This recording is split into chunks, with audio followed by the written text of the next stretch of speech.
c'est vraiment une valeur haute pour moi. C'est-à-dire que c'est pas juste, j'ai pas acheté un truc qui n'a pas de sens. J'adore le design, j'adore la vidéo et donc voilà, je me suis fait plaisir. C'est 8 000 €, c'est pas de la dépense mais de l'investissement. C'est un des premiers trucs à changer dans ton mindset si tu veux gagner de l'argent, c'est de sortir de… Les choses sont des dépenses, mais de réfléchir en investissement. Et c'est quoi un investissement?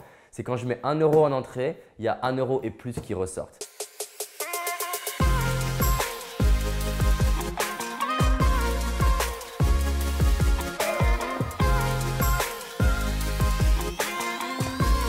C'est fait.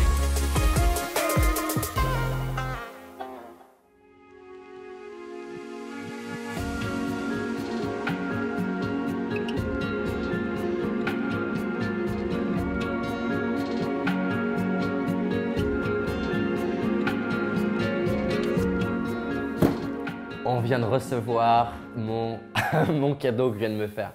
Donc là, c'est une caméra pro qui vaut à peu près 8 000 € et je suis vraiment content de l'acheter et j'avais envie de t'en parler. Je ne vais pas te faire un unboxing de caméra parce qu'on n'est pas sur une chaîne de caméra, mais c'est hyper intéressant la dimension des achats parce que j'ai vraiment hésité à l'acheter. T'imagines bien, 8 000 € la caméra. Et, et c'était un vrai duel en moi à l'achat parce qu'en ce moment, je suis fasciné par le minimalisme. Donc le minimalisme, c'est quoi? C'est un mouvement qui tend justement à équilibrer tout le consumérisme qui est course à la consommation et tu achètes plein de trucs dont tu n'as pas besoin.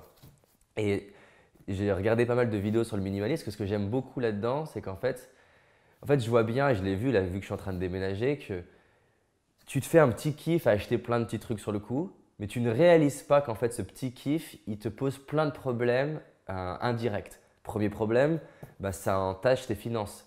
Et ces petits trucs que tu achètes tout le temps, si tu les mets, tu les investis par exemple sur un index en bourse. Donc c'est un index, c'est-à-dire c'est indexé sur la valeur par exemple, du CAC 40. Donc c'est quelque chose qui en moyenne va prendre entre 6 et 12% sur le long terme. Donc c'est beaucoup plus intéressant qu'un livret A ou un truc comme ça. Et ben cet argent cumulé en fait sur 10 ans, ben, elle te rapporte de l'argent. Or, le plein de petits trucs que tu as achetés, ça se trouve, c'est un peu des fois comme un truc sucré que tu as mangé, ça t'a fait un petit kiff peut-être de 2 minutes, mais la sensation de se sentir sécurisé financièrement, elle est ouf. Et il y a un truc qui me parle vraiment beaucoup, parce qu'en ce moment je prépare mon séminaire Libre financièrement, c'est que les gens ils sous-estiment le fait que tous les 8 ans en moyenne, il y a des crashs boursiers. Et pourquoi il y a des crashs boursiers? Parce que ben, les crashs sont le reflet d'être un être humain, c'est-à-dire qu'on a des émotions. C'est-à-dire que vu que les êtres humains ont des émotions, quand on est dans une phase d'hyper-optimisme, on a tendance du coup à consommer plus et quand on est dans une phase d'hyper-pessimisme, à consommer moins. Donc qu'est-ce qui se passe? Les gens deviennent hyper-optimistes, donc ils consomment et tu as le marché qui croît, donc les gens même investissent dans des actions et en bourse et de dépenses.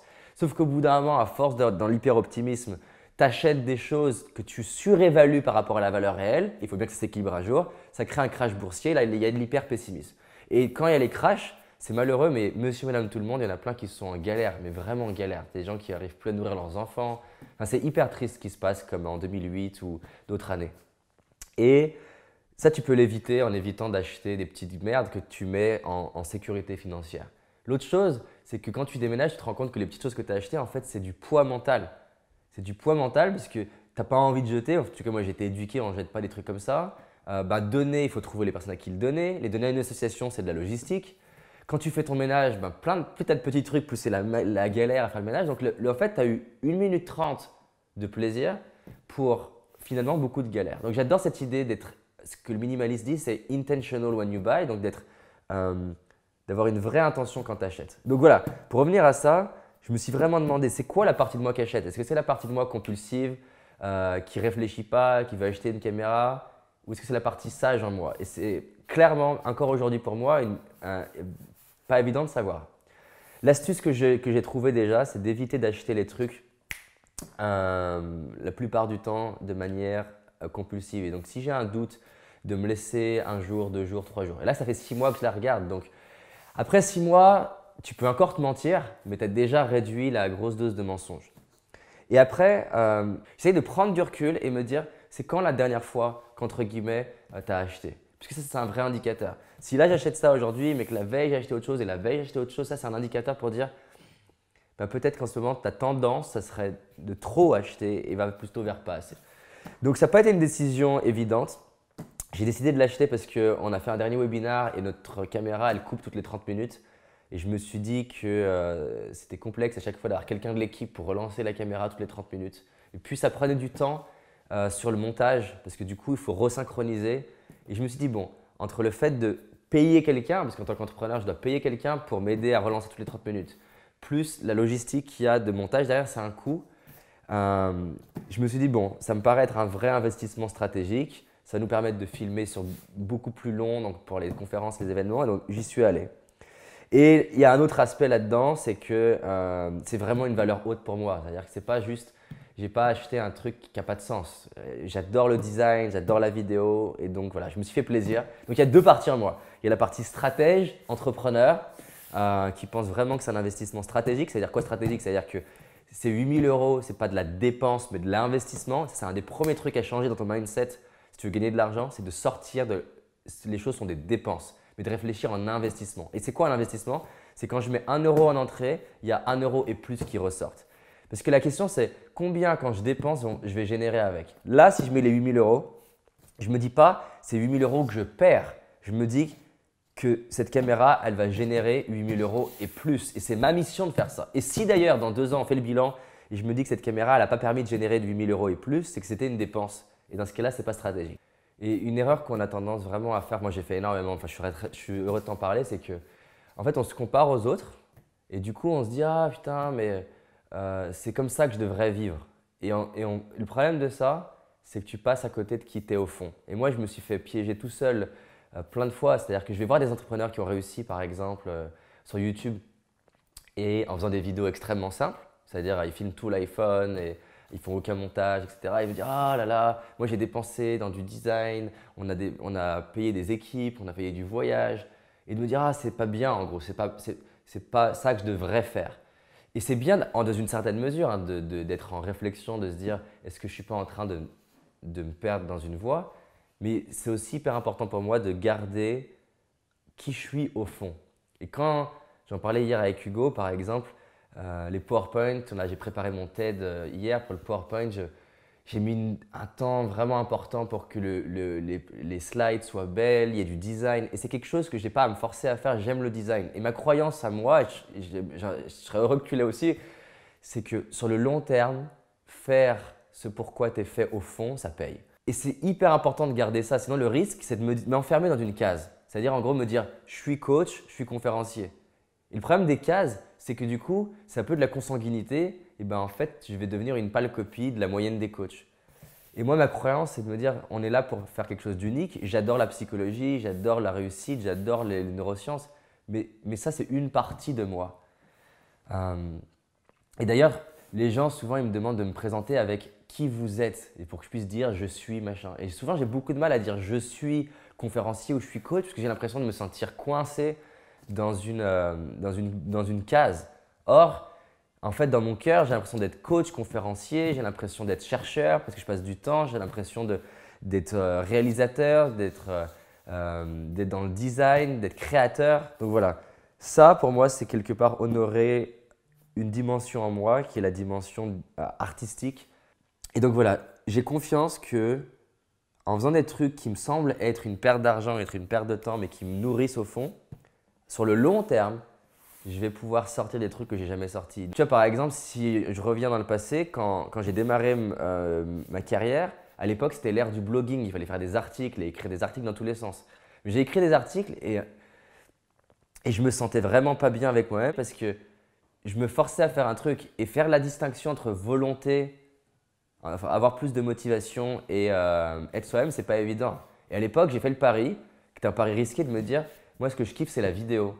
Et à l'époque, sur YouTube, même aux États-Unis, il y avait quasiment personne qui faisait des vidéos comme je faisais en fait. C'est-à-dire que tu avais le TED, quelques chaînes d'interviews, mais il n'y avait pas de YouTubeurs qui parlaient des conseils de comment transformer sa vie. Et ça paraissait fou. Et pendant la première année, clairement, mes potes qui faisaient des articles, ils avaient beaucoup plus de gens dans leurs conférences et des gens qui venaient les voir. Et moi, ça ne semblait pas marcher.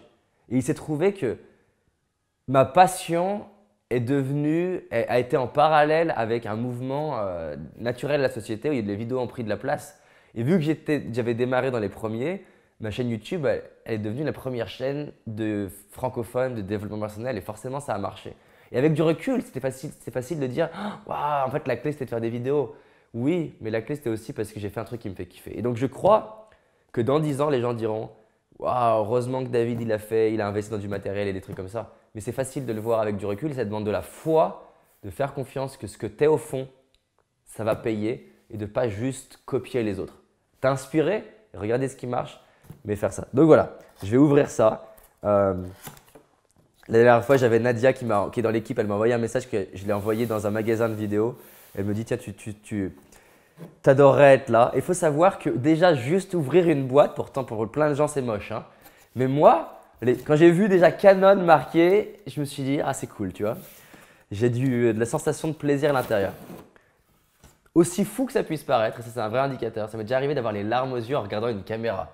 Ce qui pour ma chérie, elle ne comprend pas, tu vois, elle peut avoir les larmes aux yeux peut-être devant un bijou ou un truc, mais moi tu vois, même un manuel, peut-être pas les larmes aux yeux quand même, mais je suis déjà content, tu vois. La petite bête est là. Donc toute la question que je vais poser, c'était la taille, parce que vu qu'on voyage beaucoup. Alors, ils disent qu'elle est petite, parce qu'en fait, ils comparent aux grosses caméras pro. Mais effectivement, pour toi, peut-être qu'elle ne fait pas petite. Mais ça va, je peux la déplacer en voyage. Voilà la bête. C'est grâce à ça que tu vas avoir des vidéos de ouf dans les mois qui viennent. Puisque voilà, j'aime vraiment que tu puisses profiter de belles images. Moi, j'adore quand c'est beau, donc j'ai envie de te faire ce cadeau-là, de pas seulement apprendre du contenu, mais aussi que ça soit beau visuellement. Donc voilà la petite bête qui va nous permettre de filmer nos confs, faire des magnifiques vidéos. Ça, on va l'amener en Norvège certainement l'année prochaine, parce que j'ai une vidéo en préparation pour aller filmer la Norvège. Je suis tombé sur les décors, j'ai eu les larmes aux yeux. Et donc pouvoir filmer la Norvège où j'ai eu les larmes aux yeux avec une petite bête comme ça va être cool. Voilà, en tout cas, je me sens privilégié d'avoir la possibilité de me faire des kiffs comme ça. Et surtout, il n'y a quand même rien de mieux quand tu peux te faire des kiffs et que ces kiffs ils peuvent rendre service à d'autres personnes. Parce que je kiffe et tu vas kiffer grâce à ça. Voilà.